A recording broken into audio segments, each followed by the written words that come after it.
Welcome everyone to Pensive Politics with Mr. Watson. I am your host, Christian Watson, also known lovingly as Mr. Watson. It is so good to be with you guys today. We've got quite a bit to cover. You guys have probably noticed that I have not been doing a few shows this week. It's primarily because I have been incredibly busy. I had a trip to South Carolina recently to go see a reverend who has been instrumental in the fight against bigotry and racism in this country, and we'll be talking about him too. He actually had a movie made about him that was not produced, but Forrest Whitaker, who was a phenomenal actor, starred in that movie. I want to say it was co-produced by him or something like that, but I'm not entirely sure. So Forrest Whitaker and a few other folks who were just great actors co-starred in that movie with him, portrayed him in that movie.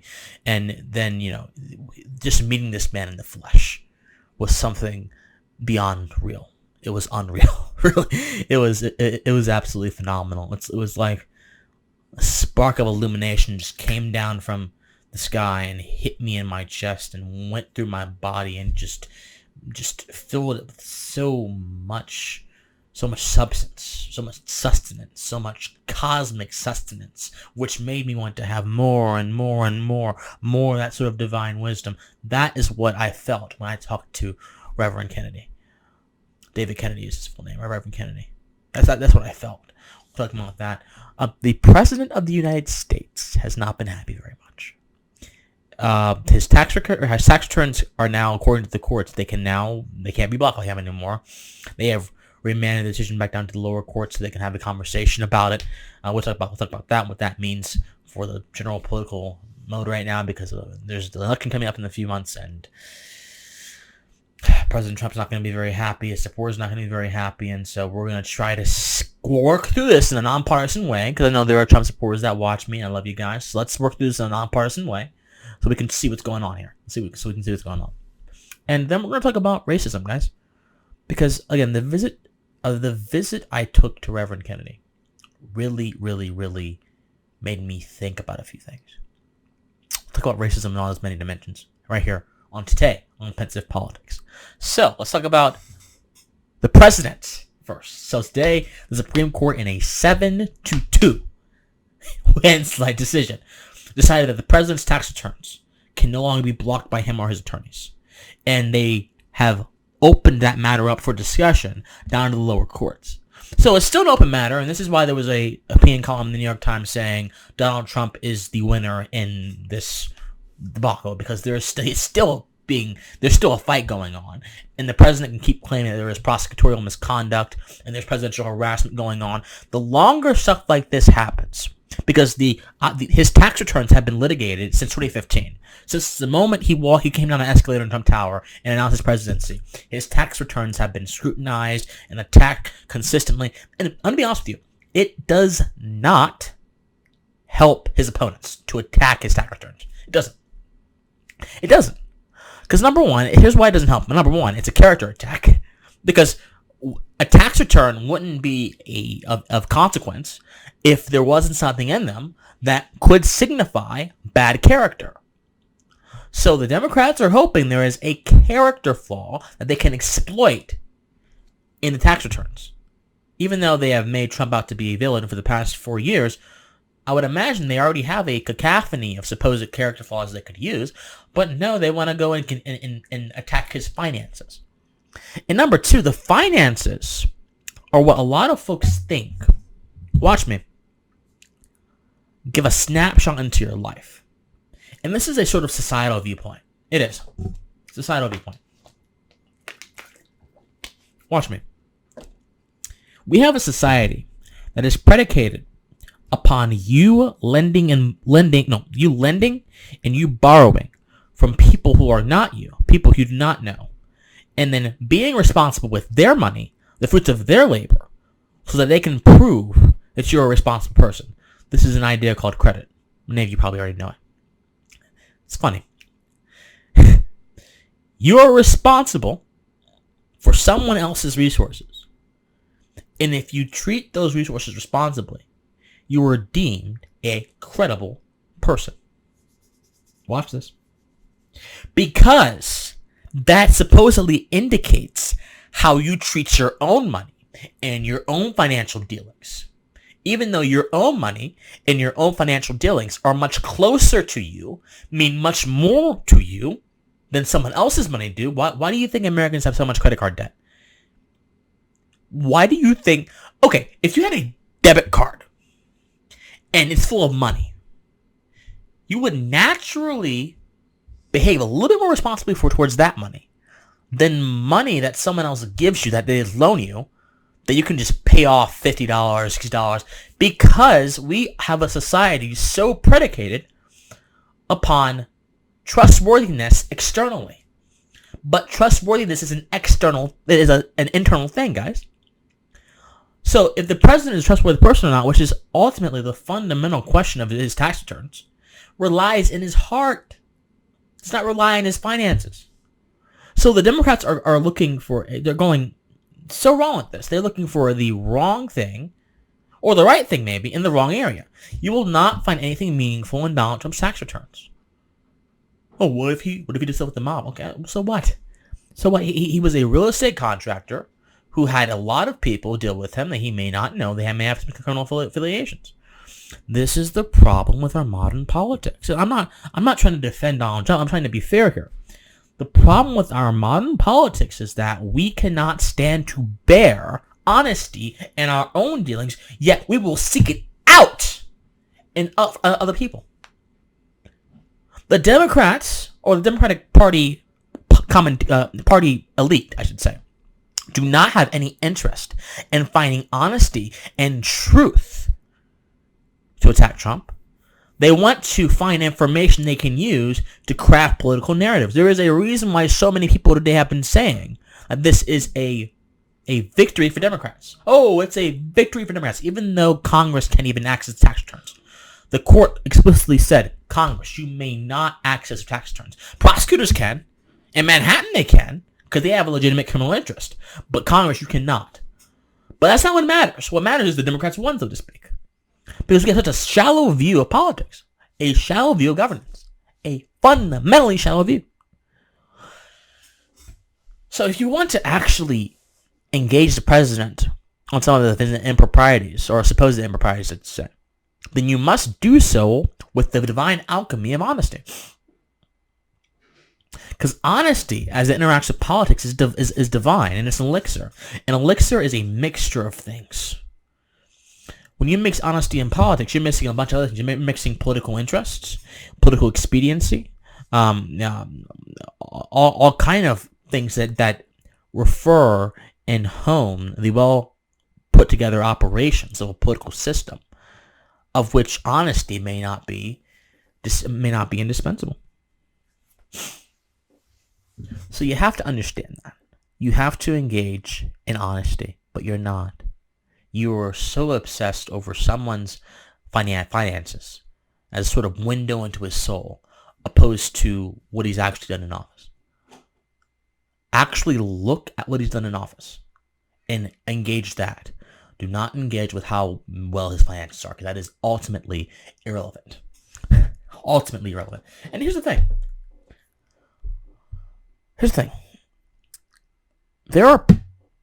Our finances are predicated upon a few things that our trustworthiness or honesty ideally shouldn't be. Our finances are predicated upon particular circumstances that may compel them into use, and they're also predicated upon transactions. So finances are ultimately transactional in nature, are they not? Even if you're not selling anything. Your bank, you're often transactional with your bank. You give them money. They give you a place to keep it. They take the money. They have a reserve requirement on hand, which is why you still have money in your account. They have credit as a bank. I mean, it's very transactional. But honesty, watch this. Honesty is not transactional, guys. Well, actually, unfortunately, there are individuals in society that have made honesty transactional. Oh, I'll be honest. Give me something, though. But that's not honesty if you have to trade it off for something. That's opportunism. And opportunism is the death knell of honesty. Opportunism is what makes virtuous men go down the tubes. Opportunism is that which engages with the lower order, primal order things about humanity. Opportunism is why we have such a crooked political system. Opportunism is why some of the greatest moral tragedies in the history of this world were perpetuated. Because someone saw an opportunity to exploit something. But no. Let's step into that boat, that idea, which says transactionality equals virtue. Transactionality equals trustworthiness. Transactionality equals honesty. Let's step into that idea, and let's use the idea to indict a president. That's what you're doing. At the root of finances is transactionality. And by trying to use this man's finances to indict him, you are insinuating that trustworthiness and virtue is predicated upon transactionality, and that is a baleful idea. That's an idea that I think is terrible. It's terrible because virtue is not supposed to be dependent on the whims of others. It is rooted within you. It is your standard of value, virtue. It involves other people, but it's not dependent or contingent on what they think. Virtue is dependent and contingent upon what is true in your heart, what is true in general, and what you root down from the general to the specific in your heart, in your body. That is virtue. It is not virtuous to pretend that you will one-up this president, or any president in general, by attacking transactionality or trying to attach transactionality onto him. It won't work. It not only will not work, but it is principally corrupt. It is principally corrupt. Stop it. Money is not everything. It's a tool, but it is not a gateway into our souls, into our hearts. Money is an externality that we harness sometimes for value. But value itself, which is the medium through which money is used for, through which it's exchanged. Value itself, my people, my friends, my brothers, my sisters, value itself is found in the soul. Value itself is found spiritually. When I say spiritually, I mean in a sense, in a realm in which we cannot necessarily detect. Value itself is not dependent on this, or my phone, or my microphone. This provides a value to me, but the value is spiritual in the sense that it is beyond this world. It is beyond what we can see.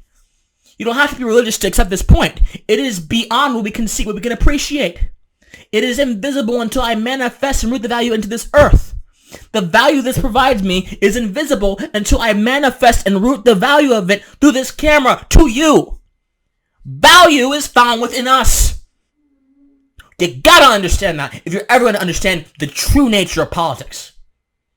This corrupt, necromantic demon we call American politics that is walking around, that is draining the soul out of people, that is making sons turn against daughters and neighbors against people, that is just making everyone lose their damn minds with partisanship. This beast needs to be slain in the light of the truth. And the truth is, we are weighing our politics by a wrong standard. You are weighing this president by a wrong standard. You are weighing everything in which you engage in the political space by a wrong standard. You are weighing it by a standard of expediency and what sounds good in the space in which you exist. But you are not at all considering the actual truth. I'm getting tired of this. I'm getting so tired of this, because there are so many conversations we could be having right now. Police reform, militarism, balancing the budget. So many conversations. And yet we choose to obsess over an individual's tax returns when we have 3 or 4 years now of this individual's actions in a certain office that we can use. We can talk about, but no. Tax returns is disgusting. I thoroughly rebuke that transactional nature of these arguments. It has no place in the honest discussion. None at all. Okay, let me let me move on from this topic before I go off again. I'm not trying to do this, but it just boils my blood that political opportunists will demean certain tools that are meant to be used to have conversations about original truth and just degrade that with their nonsense. It boils my blood. It makes me so furious. Speaking of another thing that boils my blood.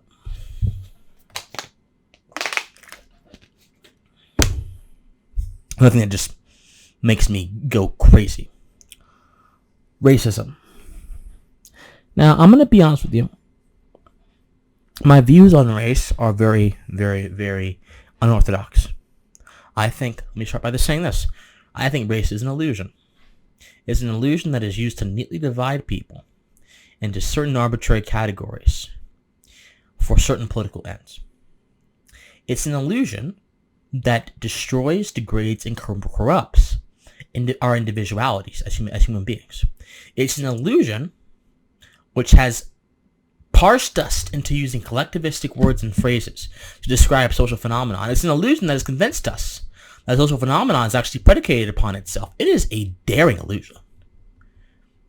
In so many erudite minds, the critical race theorists, the intersectionality theorists, all of them, they just feed it.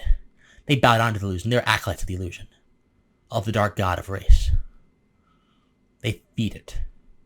They thrive off of it. They enjoy it. They love it. And they love it because, like all illusions, it paints a good picture, and in some instances it delivers. But what they don't know, and what would be their downfall, and the downfall of everyone else who just bows down and is reverent towards this illusion, who grovels before this illusion, what they don't know is that when the illusion comes crashing down, their perception will warp. It'll shift. It'll transform. It'll make them wonder, question the nature of the world. Now, like any illusion though, race is dangerous still. And there are people who will take that illusion and they will use it to produce hateful comments and hateful thoughts. Talking about racism. Racism certainly still exists in the 21st century. This is not a controversial statement. However, do I believe that race manifests to such an extent that it is constantly holding African Americans or other minorities back from being able to fulfill their highest potentials, to unlock their inner light, to, as Emerson said, adhere to the sanctity of their mind? No, I don't. I do not. This is the idea called systemic racism. I don't necessarily believe in reports of systemic racism as they have been stated. I do think in the past, and even a little bit right now, there have been instances of institutions orchestrating racist actions. But this idea that there is this amorphous glob that is ensnaring the limbs and wills and divine actions of African Americans or others because of their race, that is consistently oppressing them, is victimizing them, it comes from mythology. A convincing mythology, an interesting mythology, but a mythology that neglects the self, goes towards the other, and imprints itself firmly in the forgotten. Let me say that again. A mythology that neglects the self, goes towards the other, and imprints itself firmly into the forgotten. But we're not forgotten. There was an old gospel song my grandmother used to sing. When I am not forgotten, I am not forgotten. God knows my name. I am not forgotten. God knows my name. And regardless of where you come on the religious spectrum, or where you are emerging from on the religious spectrum, regardless, this message is consistent, I think.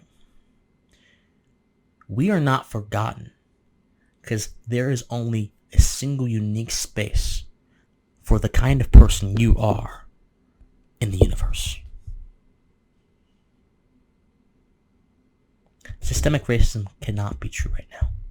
Or if it is true, it cannot be as they say it is. Because there are so many manifesting their wills without great impediment to the effect of their race. There's impediment to other things, of course. Yeah, I mean, if you're born to a poor family, you're gonna have a little bit hard time doing things, but you can still do it. Yeah, if you have hostile parents who don't like your sexuality, don't like what you're doing, don't believe in it, yeah, it could be hard. Life is a struggle. Life is a conflict. Life is conflict, actually. You have to be a warrior to survive. But these things that are inherent to life have nothing to do with the color of your skin in 2020. Nothing. At least not on a systemic level. But on an individual level, racism is certainly alive and well. And it's evil. I had the phenomenal opportunity to talk to Reverend David Kennedy. Reverend Kennedy is the head pastor of New Missionary Baptist Church, South Carolina, Clinton, South Carolina. Born in Lawrence, South Carolina, he is a very, very, very active and outspoken civil rights activist, pastor, who in 1996 or 97, either one of those years, spoke out resolutely against the construction and the maintenance of a Ku Klux Klan museum. The Klan is a bunch of illusion-fearing zealots, what they are. A Ku Klux Klan museum was in downtown Lawrence, South Carolina. And Reverend Kennedy said, you know what, this is wrong. I'm against this. And in principle, I agree with him. And guess what? He didn't try to use the state to shut down the business, which would be wrong. He used the community. He used social action to mow down this building's racist tendencies. This building was called the Redneck Shop. And it was essentially a memorial to the Klan. And so Reverend Kennedy protested and did all kind of things. He had a chant that he actually invoked my name in when I went to go see him last night. Me and the two people I was with, he called us a Super 3. Super 3, we're gonna pump it up. And I was kind of embarrassed when he started singing because I'm like, what the heck is he saying? But Reverend Kennedy was great. Super 3, gonna pump it up, and all that kind of good stuff. And he would chant during his protests. He would chant like that. Pump it up. He would chant like that. It was awesome, man. It was awesome. But amid his chanting and his quest for justice, he was attacked by the Klan. Police officers who were a part of the Klan actually tried doing a raid on his house, nearly killed him and his wife. He had to cover his children. Him and his wife had to cover their children with their bodies so they wouldn't die. All kind of stuff that would just shake the consciousness of most of us these days. All that kind of stuff it shook him, and it made him wonder,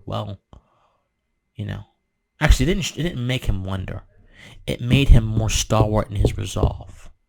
Oh yeah, it made him more stalwart in his resolve to fight for justice. And I appreciate that. I divinely appreciate that.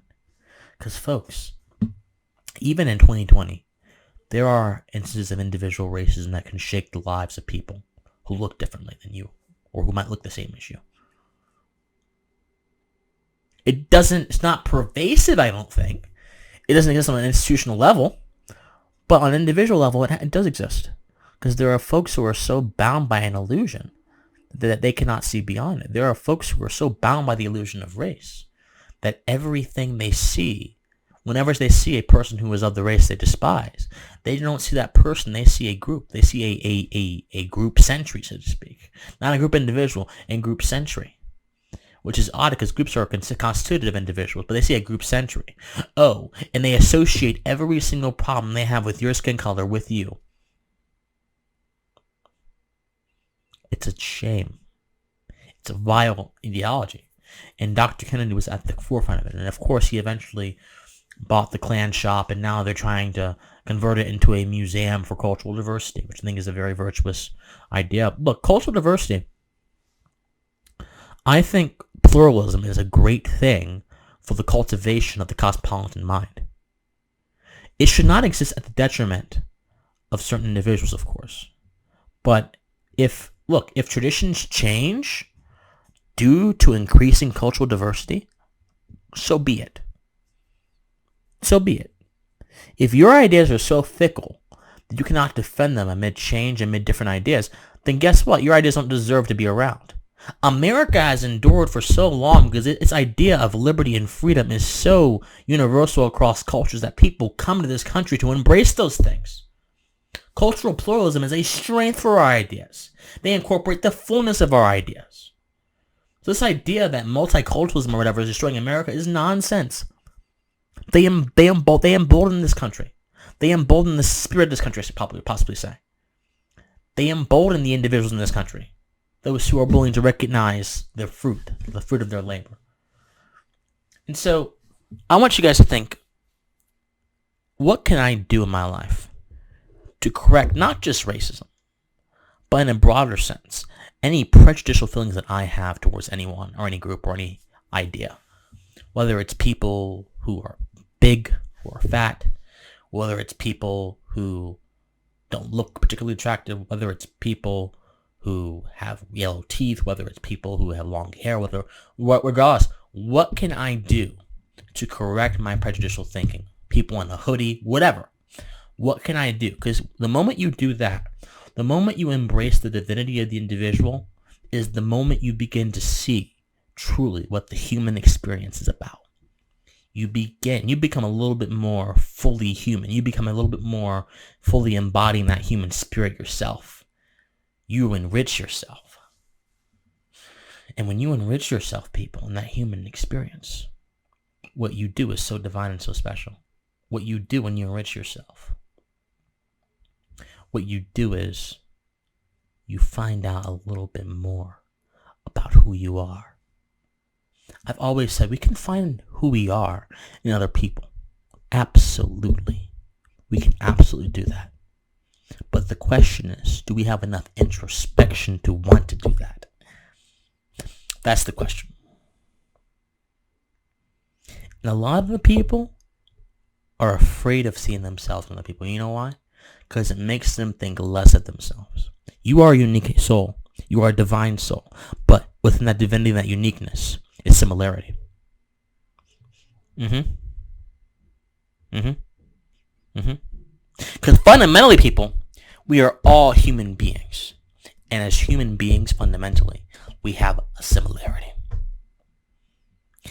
Even if the similarity you find through outward viewing is simply, hey, that's a human being as well, you will have one. You will have one. So go ahead and win, people. Go ahead and beat superstition. Go ahead and beat false collectivistic mindsets. Go ahead and slay those dragons of mediocrity that have been squelching you with their fiery breath. Go ahead and just put a tsunami of individualism, a tsunami of illumination, a tsunami of purifying light, and just wash away their sustenance. Go do it and free yourself from those mind-forged manacles, as one of my friends would say. Those of you who are in the movement, Liberty Movement, will know who this is. Go do it.